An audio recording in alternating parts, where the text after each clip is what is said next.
ನಮಸ್ಕಾರ ಸ್ನೇಹಿತರೆ, ನಮ್ಮ ಚಾನಲ್ಗೆ ನಿಮ್ಮೆಲ್ಲರಿಗೂ ಸ್ವಾಗತ.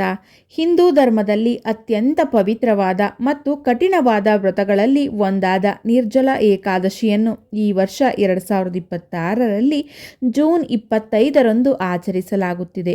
ಆದರೆ ಈ ಏಕಾದಶಿಯನ್ನು ಏಕೆ ಇಷ್ಟೊಂದು ವಿಶೇಷವೆಂದು ಪರಿಗಣಿಸಲಾಗುತ್ತದೆ? ಏಕೆ ಈ ಒಂದು ವ್ರತವನ್ನು ಆಚರಿಸಿದರೆ ವರ್ಷದ ಎಲ್ಲ 24 ಏಕಾದಶಿಗಳ ಪುಣ್ಯ ಸಿಗುತ್ತದೆ ಎಂದು ಪುರಾಣಗಳು ಹೇಳುತ್ತವೆ? ಭೀಮಸೇನನೊಂದಿಗೆ ಈ ವ್ರತಕ್ಕೆ ಇರುವ ಸಂಬಂಧವೇನು ಮತ್ತು ಈ ದಿನ ಯಾವ ಪೂಜೆಯನ್ನು ಮಾಡಿದರೆ ವಿಷ್ಣುವಿನ ಕೃಪೆ ದೊರೆಯುತ್ತದೆ? ಇಂದಿನ ವಿಡಿಯೋದಲ್ಲಿ ನಿರ್ಜಲ ಏಕಾದಶಿಯ ಸಂಪೂರ್ಣ ಮಾಹಿತಿಯನ್ನು ಪುರಾಣಗಳ ಆಧಾರದ ಮೇಲೆ ತಿಳಿದುಕೊಳ್ಳೋಣ. ಆದ್ದರಿಂದ ವಿಡಿಯೋವನ್ನು ಕೊನೆಯವರೆಗೂ ತಪ್ಪದೇ ವೀಕ್ಷಿಸಿ. ನಿರ್ಜಲ ಏಕಾದಶಿ ಜೂನ್ 25ರಂದು ಗುರುವಾರದಂದು ಹಿಂದೂ ಚಾಂದ್ರಮಾನ ಮಾಸದ ಜ್ಯೇಷ್ಠ ಮಾಸದ ಶುಕ್ಲ ಪಕ್ಷದ ಸಮಯದಲ್ಲಿ ಬರುತ್ತದೆ. ಅತ್ಯಂತ ಕಠಿಣ ಮತ್ತು ಆಧ್ಯಾತ್ಮಿಕವಾಗಿ ಪ್ರತಿಫಲ ನೀಡುವ ಏಕಾದಶಿಗಳಲ್ಲಿ ಇದೊಂದು ವಿಶೇಷವೆಂದು ಪರಿಗಣಿಸಲಾಗಿದೆ. ಏಕಾದಶಿ ತಿಥಿ ಆರಂಭ ಜೂನ್ 24, 2026ರಂದು ಸಂಜೆ 6:12 ಏಕಾದಶಿ ತಿಥಿ ಮುಕ್ತಾಯ ಜೂನ್ 25ರಂದು ರಾತ್ರಿ 8:09. ಉಪವಾಸ ಆಚರಿಸುವವರು ಜೂನ್ 25ರಂದು ಅಂದರೆ ಉದಯ ತಿಥಿ ಪ್ರಕಾರ ಈ ದಿನ ಆಚರಿಸಬಹುದು. ಪಾರಣೆಯ ಸಮಯ, ಉಪವಾಸ ಮುಗಿಸುವ ಸಮಯ ಜೂನ್ 26ರಂದು ಬೆಳಗ್ಗೆ 5:25ದಿಂದ 8:13 ನಿರ್ಜಲ ಏಕಾದಶಿ ಎಂದರೇನು? ನಿರ್ಜಲ ಎಂಬ ಪದದ ಅರ್ಥ ನೀರಿಲ್ಲದೆ. ಇದು ನಿರ್ಜಲ ಏಕಾದಶಿಯನ್ನು 24 ಗಂಟೆಗಳ ಕಾಲ ಅಥವಾ ನೀರಿಲ್ಲದೆ ಆಚರಿಸಲಾಗುತ್ತದೆ ಎಂಬುದನ್ನು ಸೂಚಿಸುತ್ತದೆ. ನಿರ್ಜಲ ಏಕಾದಶಿಯನ್ನು ಭೀಮಸೇನಿ ಏಕಾದಶಿ, ಪಾಂಡವ ನಿರ್ಜಲ ಏಕಾದಶಿ ಮತ್ತು ಪಾಪನಾಶಿನಿ ಏಕಾದಶಿ ಎಂದು ಕರೆಯುತ್ತಾರೆ. ಈ ವ್ರತವನ್ನು ಪ್ರಾಮಾಣಿಕತೆ ಮತ್ತು ಭಕ್ತಿಯಿಂದ ಪೂರ್ಣಗೊಳಿಸುವುದು ಇತರ ಎಲ್ಲ ಏಕಾದಶಿಗಳಂತೆಯೇ ಪುಣ್ಯವೆಂದು ನಂಬಲಾಗಿದೆ. ಏಕೆಂದರೆ ಇದು ದೇಹವನ್ನು ಶುದ್ಧೀಕರಿಸುತ್ತದೆ ಮತ್ತು ಭಕ್ತರನ್ನು ವಿಷ್ಣುವಿನ ಪವಿತ್ರ ವಾಸಸ್ಥಾನವಾದ ವೈಕುಂಠದ ಹತ್ತಿರ ಕರೆತರುತ್ತದೆ. ನಿರ್ಜಲ ಏಕಾದಶಿ ವ್ರತಕಥೆ. ಪದ್ಮಪುರಾಣದಲ್ಲಿ ನಿರೂಪಿಸಲಾದ ಕಥೆಯು ವೇದವ್ಯಾಸರು ಪಾಂಡವರಿಗೆ ಪವಿತ್ರ ಏಕಾದಶಿ ವ್ರತವನ್ನು ಕೈಗೊಳ್ಳಲು ಹೇಗೆ ಸೂಚಿಸಿದರು ಎಂಬುದನ್ನು ವಿವರಿಸುತ್ತದೆ. ಇದು 4 ಪುರುಷಾರ್ಥಗಳಾದ ಧರ್ಮ, ಅರ್ಥ, ಕಾಮ, ಮೋಕ್ಷವನ್ನು ಪೂರೈಸಲು ಸಹಾಯ ಮಾಡುತ್ತದೆ. ಯುಧಿಷ್ಠಿರನು ಜ್ಯೇಷ್ಠ ಮಾಸದ ಶುಕ್ಲ ಪಕ್ಷದಂದು ಬರುವ ಏಕಾದಶಿಯನ್ನು ವಿವರಿಸಲು ಶ್ರೀಕೃಷ್ಣನನ್ನು ಕೇಳಿದಾಗ ಕೃಷ್ಣನು ಅವನನ್ನು ವೇದವ್ಯಾಸರ ಬಳಿಗೆ ಕರೆತಂದನು. ಅವರು ವಿವರಿಸಿದರು. ಕೃಷ್ಣ ಪಕ್ಷ ಮತ್ತು ಶುಕ್ಲ ಪಕ್ಷಗಳೆರಡರಲ್ಲೂ ಆಹಾರ ಸೇವನೆ ನಿಷಿದ್ಧ. ದ್ವಾದಶಿಯಂದು ಸ್ನಾನ ಮಾಡಿದ ನಂತರ ಒಬ್ಬ ವ್ಯಕ್ತಿಯು ತನ್ನನ್ನು ತಾನು ಶುದ್ಧೀಕರಿಸಿಕೊಂಡು ಕೇಶವನಿಗೆ ಪೂಜೆ ಸಲ್ಲಿಸಬೇಕು.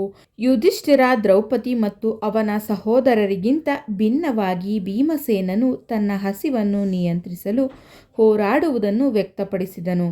ವರ್ಷಕ್ಕೆ 1 ಬಾರಿ ಮಾತ್ರ ಉಪವಾಸವನ್ನು ಆಚರಿಸಲು ಸಾಧ್ಯ ಎಂದು ವಿವರಿಸಿದನು. ವೇದವ್ಯಾಸರು ಅವರ ಕಳವಳವನ್ನು ಪರಿಹರಿಸುತ್ತಾ, ಭೀಮ, ಜ್ಯೇಷ್ಠ ಶುಕ್ಲ ಪಕ್ಷದ ನಿರ್ಜಲ ಏಕಾದಶಿಯನ್ನು ಆಚರಿಸಿ ನೀರಿನಿಂದ ಸಂಪೂರ್ಣವಾಗಿ ದೂರವಿರಿ ಮತ್ತು ಅದನ್ನು ಬಾಯಿ ಮುಕ್ಕಳಿಸಲು ಅಥವಾ ಆಚಮನಕ್ಕೆ ಮಾತ್ರ ಬಳಸಿ. ಏಕಾದಶಿಯಂದು ಸೂರ್ಯೋದಯದಿಂದ ದ್ವಾದಶಿಯಂದು ಸೂರ್ಯೋದಯದವರೆಗೆ ಉಪವಾಸ ಮಾಡಿ. ಈ ವ್ರತವನ್ನು ಭಕ್ತಿಯಿಂದ ಆಚರಿಸುವ ಮೂಲಕ ನೀವು ಇತರ ಎಲ್ಲ ಏಕಾದಶಿಗಳ ಪುಣ್ಯವನ್ನು ಪಡೆಯುತ್ತೀರಿ ಮತ್ತು ಹಿಂದಿನ ಪಾಪಗಳಿಂದ ಮುಕ್ತಿಯನ್ನು ಪಡೆಯುತ್ತೀರಿ. ರಾತ್ರಿ ಇಡೀ ಎಚ್ಚರವಾಗಿದ್ದು ವಿಷ್ಣುವನ್ನು ಪೂಜಿಸುವವರು ತಮ್ಮ ಹಿಂದಿನ ಮತ್ತು ಭವಿಷ್ಯದ ಪೀಳಿಗೆಯೊಂದಿಗೆ ಧನ್ಯರಾಗುತ್ತಾರೆ. ಅಗತ್ಯವಿರುವವರಿಗೆ ಆಹಾರ, ಬಟ್ಟೆ, ನೀರು, ಹಾಸಿಗೆಗಳು, ಕಮಂಡಲಗಳು ಮತ್ತು ಛತ್ರಿಗಳನ್ನು ದಾನ ಮಾಡಿ. ಈ ಕಥೆಯನ್ನು ಭಕ್ತಿಯಿಂದ ಕೇಳುವುದರಿಂದ ಅಥವಾ ಹೇಳುವುದರಿಂದ ಸ್ವರ್ಗದಲ್ಲಿ ಸ್ಥಾನ ಸಿಗುತ್ತದೆ ಎಂದು ವೇದವ್ಯಾಸರು ತಿಳಿಸಿದರು. ಭೀಮಸೇನರು ನಿಷ್ಠೆಯಿಂದ ಉಪವಾಸವನ್ನು ಆಚರಿಸಿದರು. ಹೀಗಾಗಿ ನಿರ್ಜಲ ಏಕಾದಶಿಯು ಭೀಮಸೇನ ಏಕಾದಶಿ ಎಂದು ಪ್ರಸಿದ್ಧವಾಯಿತು. ನಿರ್ಜಲ ಏಕಾದಶಿಯ ಮಹತ್ವ. ವಿಷ್ಣುವಿಗೆ ಮೀಸಲಾಗಿರುವ ಅತ್ಯಂತ ಪವಿತ್ರ ಮತ್ತು ಶಕ್ತಿಶಾಲಿ ಉಪವಾಸ ದಿನಗಳಲ್ಲಿ ಒಂದಾದ ನಿರ್ಜಲ ಏಕಾದಶಿಯನ್ನು ಆಚರಿಸುವುದರಿಂದ ಭಕ್ತರಿಗೆ ಸಮೃದ್ಧಿ ಮತ್ತು ದೀರ್ಘಾಯುಷ್ಯ ದೊರೆಯುತ್ತದೆ ಎಂದು ಹೇಳಲಾಗುತ್ತದೆ.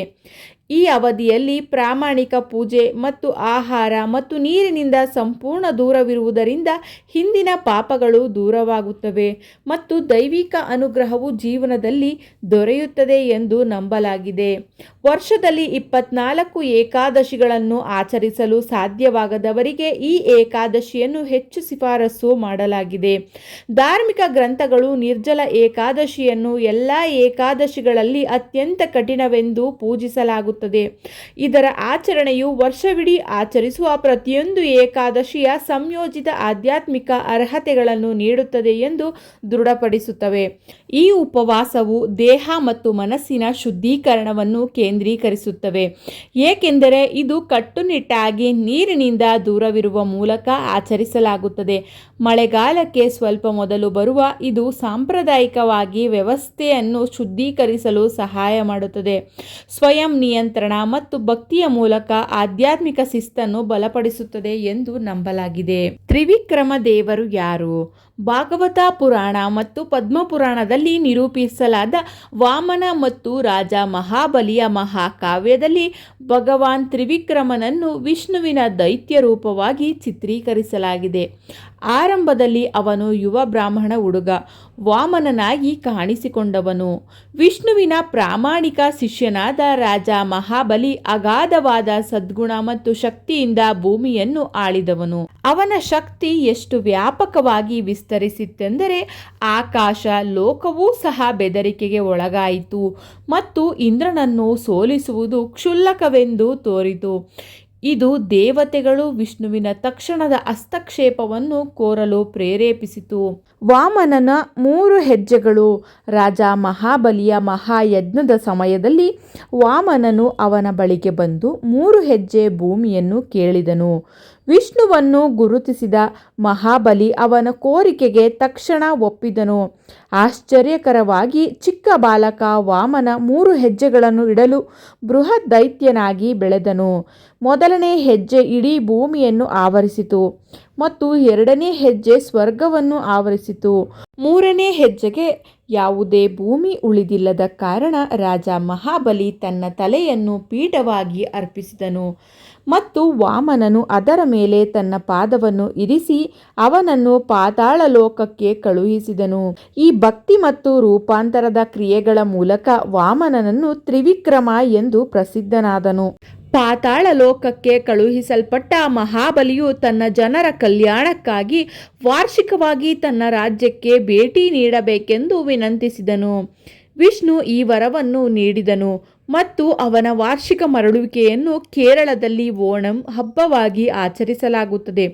ಇದು ಮಲಯಾಳಂ ತಿಂಗಳ ಚಿಂಗಂನಲ್ಲಿ ತಿರುವೋಣಂ ನಕ್ಷತ್ರದಂದು ಬರುತ್ತದೆ. ನಿರ್ಜಲ ಏಕಾದಶಿಯ ಮಹತ್ವ. ಈ ದಿನ ಉಪವಾಸ ಆಚರಿಸುವುದರಿಂದ ಪಾಪಗಳು ನಿವಾರಣೆಯಾಗುತ್ತದೆ ಎಂದು ನಂಬಲಾಗಿದೆ. ದೀರ್ಘಾಯುಷ್ಯ ಮತ್ತು ಸಮೃದ್ಧಿ ದೊರೆಯುತ್ತದೆ. ಮನಸ್ಸು ಮತ್ತು ದೇಹ ಶುದ್ಧಿಯಾಗುತ್ತದೆ. ವಿಷ್ಣುವಿನ ಕೃಪೆ ಲಭಿಸುತ್ತದೆ. ವೈಕುಂಠ ಪ್ರಾಪ್ತಿಯಾಗುತ್ತದೆ ಎಂಬ ನಂಬಿಕೆಯೂ ಇದೆ. ಪೂಜಾ ವಿಧಾನ. ಬೆಳಿಗ್ಗೆ ಬೇಗ ಎದ್ದು ಸ್ನಾನ ಮಾಡಿ ಶುದ್ಧವಾದ ಬಟ್ಟೆ ಧರಿಸಿ. ಮನೆಯ ಪೂಜಾ ಕೋಣೆಯಲ್ಲಿ ಶ್ರೀ ವಿಷ್ಣುವಿನ ಮಹಾಚಿತ್ರ ಅಥವಾ ವಿಗ್ರಹವನ್ನು ಪ್ರತಿಷ್ಠಾಪಿಸಿ. ತುಳಸಿ ದಳ, ಹೂವು, ಹಣ್ಣು ಮತ್ತು ನೈವೇದ್ಯವನ್ನು ಅರ್ಪಿಸಿ. ವಿಷ್ಣು ಸಹಸ್ರನಾಮ, ಓಂ ನಮೋ ಭಗವತೆ ನಾರಾಯಣಾಯ ಮಂತ್ರ ಮತ್ತು ಭಗವದ್ಗೀತೆಯನ್ನು ಪಠಿಸಿ. ಸಂಜೆ ಭಜನೆ ಮತ್ತು ಹರಿನಾಮ ಸಂಕೀರ್ತನೆಗಳನ್ನು ಮಾಡುವುದು ಶುಭಕರ. ಸ್ನೇಹಿತರೆ, ನಿರ್ಜಲ ಏಕಾದಶಿಯು ಕೇವಲ ಉಪವಾಸವಲ್ಲ, ಇದು ಆತ್ಮ ಸಂಯಮ, ಭಕ್ತಿ ಮತ್ತು ದಾನ ಧರ್ಮದ ಪ್ರತೀಕವಾಗಿದೆ. ಭಕ್ತಿಯಿಂದ ಆಚರಿಸಿದರೆ ಶ್ರೀ ಮಹಾವಿಷ್ಣುವಿನ ಕೃಪೆ ಲಭಿಸಿ ಜೀವನದಲ್ಲಿ ಸುಖ, ಶಾಂತಿ ಮತ್ತು ಸಮೃದ್ಧಿ ನೆಲೆಸುತ್ತದೆ ಎಂದು ಧಾರ್ಮಿಕ ಗ್ರಂಥಗಳು ತಿಳಿಸುತ್ತವೆ. ಈ ವಿಡಿಯೋ ನಿಮಗೆ ಇಷ್ಟವಾದರೆ ಲೈಕ್ ಮಾಡಿ, ನಮ್ಮ ಚಾನಲನ್ನು ಸಬ್ಸ್ಕ್ರೈಬ್ ಮಾಡಿ ಮತ್ತು ನಿಮ್ಮ ಸ್ನೇಹಿತರು ಕುಟುಂಬದವರೊಂದಿಗೆ ಹಂಚಿಕೊಳ್ಳಿ. ಧನ್ಯವಾದಗಳು.